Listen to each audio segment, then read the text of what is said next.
Hair loss, or alopecia, is a problem that I often get asked about. What can we do for hair loss? How can we grow new hair?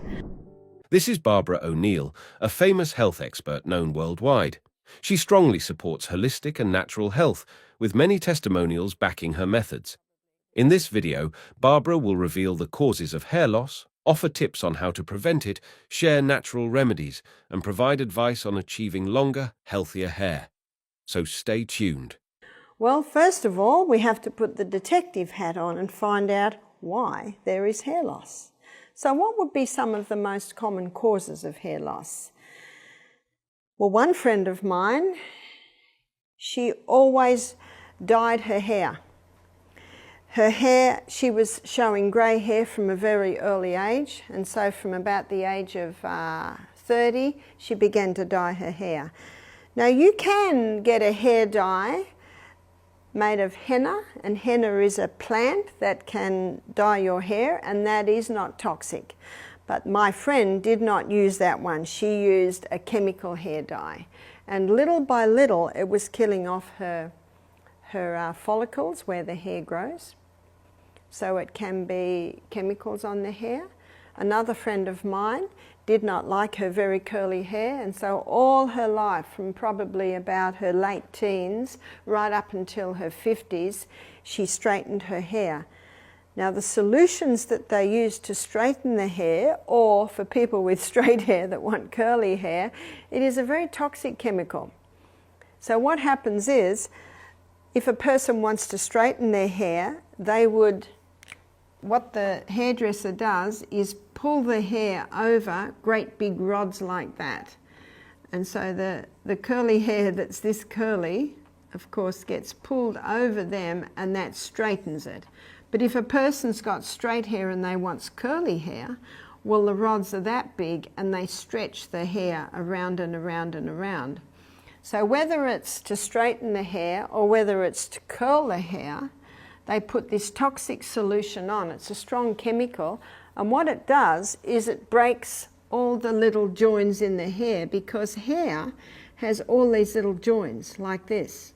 So what it does is it breaks the joints, and then it's molded, of course, around either there for the curl or there for the straight.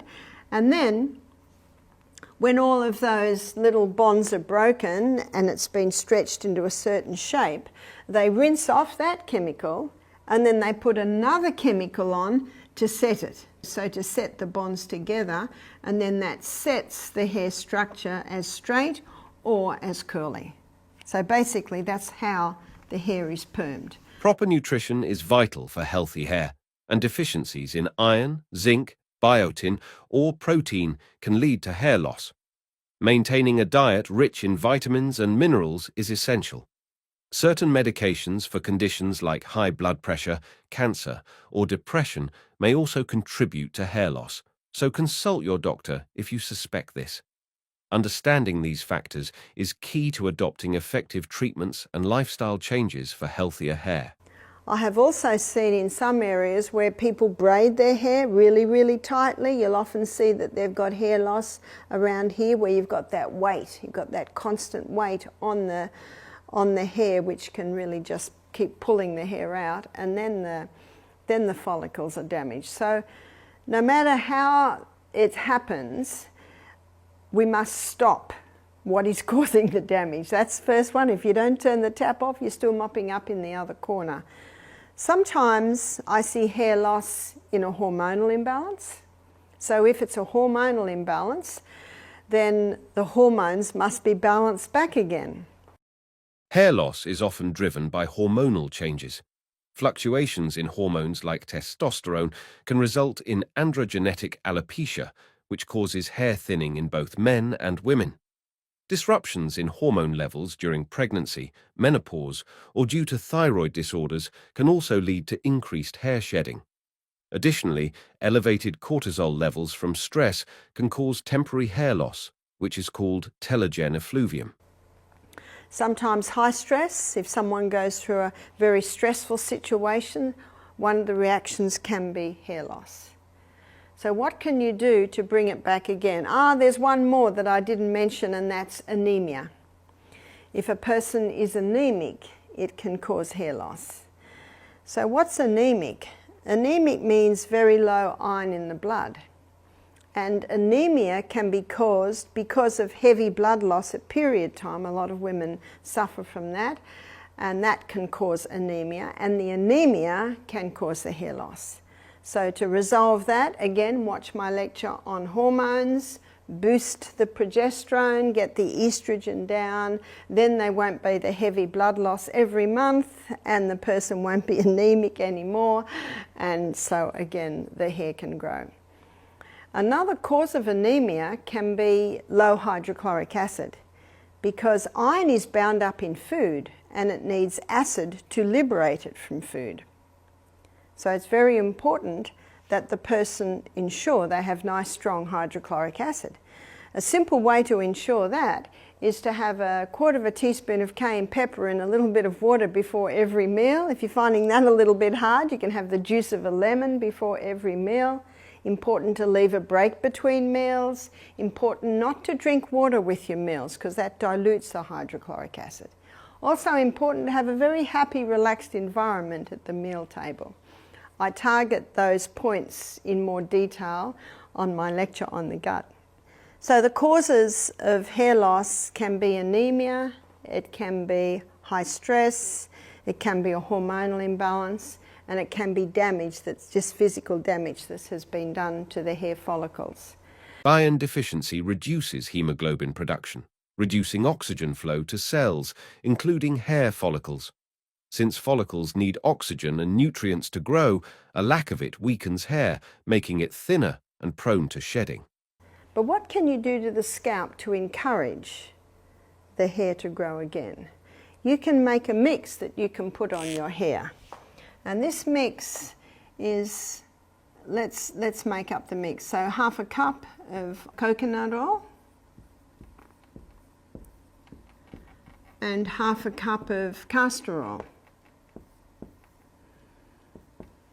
Castor oil is a very thick oil, but castor oil penetrates deeper than any other oil. So when that is put onto the scalp, it penetrates even deeper. Coconut oil is a very nourishing oil. It's an antifungal oil, antibacterial oil. But what you also can put with that, so now you've got a cup of oil there.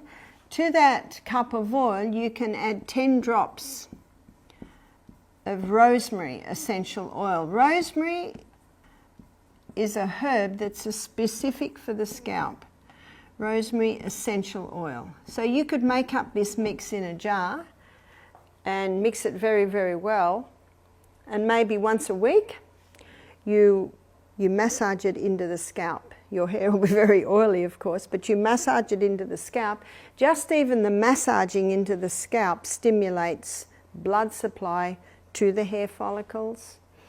That castor oil penetrates very deep, and wherever it penetrates, it can revive life into that area.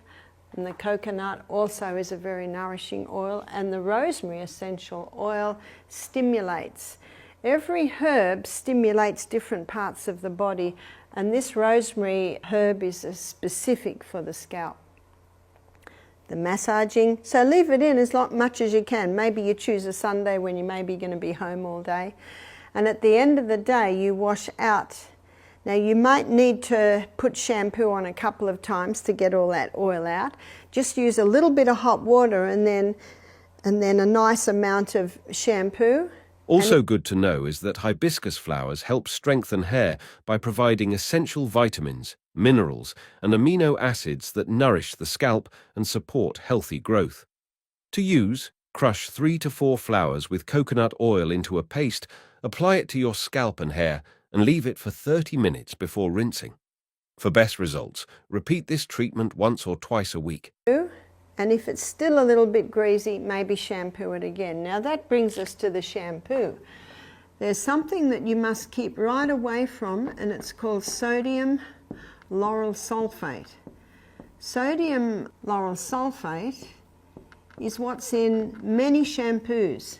And sodium lauryl sulfate kills the hair follicles.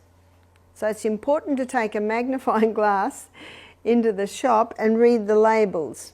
In places like Whole Foods, Sprouts, Trader Joe's, where they have a lot of health foods, so they have a lot of supplements, and they have a more healthier brand of products. So have a look for a shampoo that has no, so we've got to make sure you realise no sodium lauryl sulfate, because the sodium lauryl sulfate is a chemical that causes the foaming of the shampoo, and that sodium lauryl sulfate has the ability to kill the hair follicles in the scalp. So please keep away from that. You can get some very nice coconut-based shampoos. When selecting a shampoo, choose sulfate-free formulas to help minimize hair loss and support scalp health. Seek out products containing biotin, keratin, vitamins, and essential oils. Ingredients like aloe vera, rosemary, and tea tree can further improve hair quality. Opt for shampoos that are both gentle and effective for the best care of your hair and scalp. Exercise. What exercise does is it increases the circulation of the blood to the extremities, and the scalp is considered an extremity. So exercise daily, especially the high-intensity interval training. The high-intensity interval training, because of the periods of very high intensity, that really gets the blood moving out to the extremities. So that should be done daily. And hydration. Keep well hydration. Remember, the rule of thumb is 8 glasses to 100 pounds body weight. That's a good rule of thumb too, to know how much water to give the children. Nourishment. We need to nourish that scalp from the inside, because your scalp is fed by your blood. That's why when you exercise, you get more blood to the area. But when you get the blood to the area, you want it to be well watered. Exercise will automatically put the oxygen in there. And nourishment, we need to be having a high fibre diet, high fibre. We also need to be having generous amounts of protein. Here's your legumes, your nuts, your seeds. So generous proteins. Proteins are the building blocks of the body. And healthy fats. So there's your nuts, your seeds, your avocados, coconut and olive oil. Eating a diverse range of fruits and vegetables is essential for overall health, including scalp health. B vitamins, especially biotin, are crucial for hair health and can be found in foods like eggs, leafy greens, and whole grains. Omega-3 fatty acids, present in fish such as salmon, as well as flax seeds and walnuts, also support a healthy scalp. Sleep. You want to heal, you've got to get 8 hours. 8 hours, not negotiable, every night. The sleep is vital. The sleep is not negotiable. If you're not used to that much sleep, little by little by little, you can train yourself back into sleeping longer.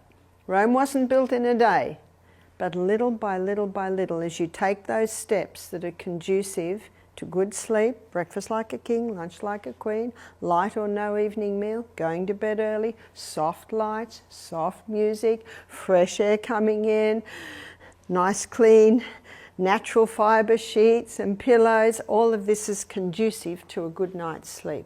Getting enough sleep is essential for preventing hair loss, as it reduces stress and promotes hair follicle repair. Quality sleep regulates hormones like cortisol and melatonin, crucial for hair growth, and improves blood circulation to nourish follicles. A consistent sleep schedule is key for healthy hair. So we may as well start with hair. The colour of the hair, a lot has to do with genetics. My husband is white, and both his parents were white at 50. And my mother died at 51 with brown hair, and my father just passed at 92 with greying hair, but a lot of black. Now, there's my brother, then me, and 3 younger sisters, and none of us have grey hair, because from both sides of our family, there wasn't grey. Now, my father's sister, she died at 68 with brown hair, and at the funeral I saw my 3 cousins her sons that I haven't seen for a long time, and they're all grey. So they've probably got that a little bit from the father's side. So Michael and I are interesting because we're both extremes really. Both his parents white at 50 and my parents are not grey. But I also know that people have claimed to get the colour back in their hair by drinking a lot of green drinks. Now what green drinks contain is a lot of minerals. And when you consider what we talked about this afternoon, that the mineral content of the soil is about 50% less what it was 50 years ago, that a lot of the foods today have less minerals in them.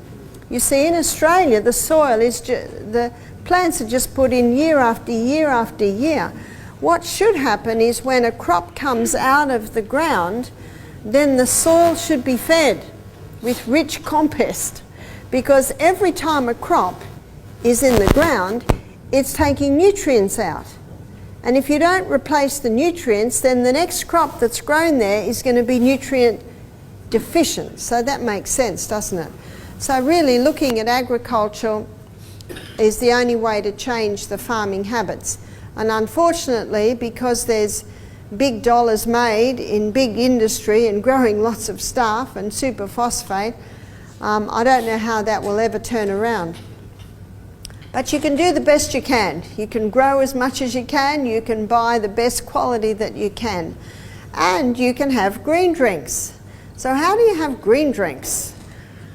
Well, you can buy chlorophyll, you can buy green barley powder, you can buy wheatgrass powder, you can buy super greens. So basically taking that 3 times a day, making sure you have lots of greens in your daily salad will ensure it.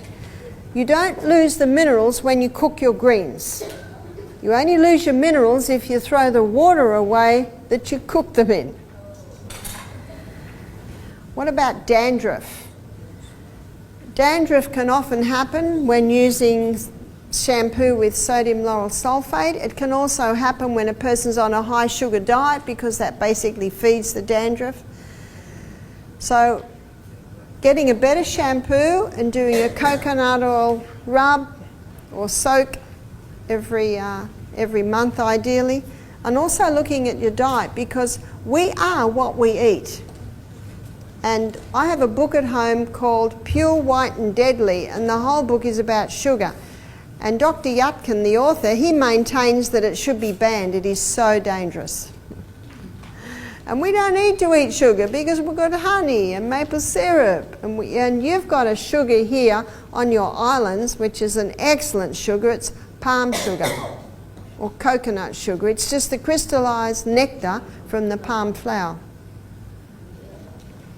So that is hair. Green drinks are good for you because they have a lot of chlorophyll. This helps fight off free radicals and supports detoxing. Chlorophyll can also lower inflammation, help wounds heal, and increase red blood cell production.